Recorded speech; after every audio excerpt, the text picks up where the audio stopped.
स्थिर हृदय का रहस्य। गलीली रिज नाम के एक छोटे से शहर में एक ठंडी रात थी। ईथन नाम के एक युवक ने हाल ही में अपना हृदय परमेश्वर को समर्पित किया था। वह जोश से भरा हुआ था, हर सुबह प्रार्थना करता और देर रात तक बाइबल पढ़ता था। वह अक्सर अपने दोस्तों से कहता, मैं फिर कभी अपने पुराने रास्तों पर नहीं लौटूंगा।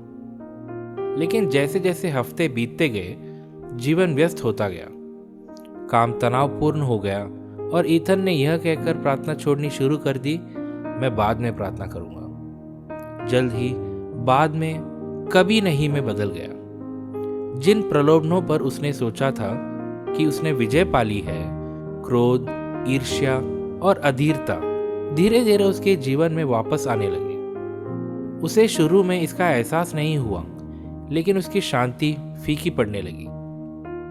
एक शाम ईथन के मार्गदर्शक पादरी जोएल उससे मिलने आए।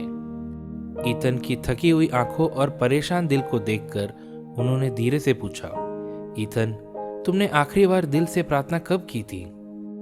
ईथन ने भरी, मेरा विश्वास अब भी है पादरी, मैं बस इन दिनों बहुत थक गया हूं। मेरा मन सही काम करना चाहता है, लेकिन मैं बार बार असफल हो जाता हूं। पादरी ने मुस्कुराते हुए कहा, यीशु ने एक बार अपने शिष्यों से कहा था, जागते रहो और प्रार्थना करो, क्योंकि आत्मा तो तैयार है पर शरीर कमजोर है।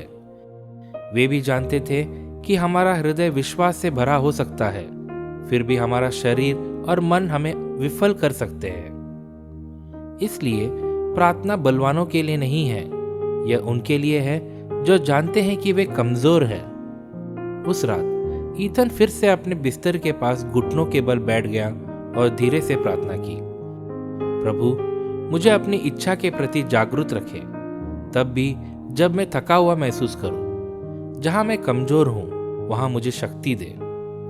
समय के साथ उसका हृदय फिर से स्थिर हो गया। वह उत्तम तो नहीं बना, लेकिन उसने वह रहस्य सीख लिया कि प्रार्थना न केवल तब करनी चाहिए जब वह स्वयं को मजबूत महसूस करे, बल्कि विशेष रूप से तब जब स्वयं को कमजोर महसूस करें। सीख, विश्वास तब विफल नहीं होता जब आप गिरते हैं, यह तब फीका पड़ता है जब आप प्रार्थना करना बंद कर देते हैं। आत्मा में जागरूक रहे, प्रतिदिन जागें और प्रार्थना करें, क्योंकि हृदय तो तैयार हो सकता है, लेकिन केवल परमेश्वर की शक्ति ही हमें अडिग रहने में मदद कर सकती है। जागते रहो और प्रार्थना करते रहो कि तुम परीक्षा में ना पड़ो। आत्मा तो तैयार है, परंतु शरीर दुर्बल है। मत्ती 26:41।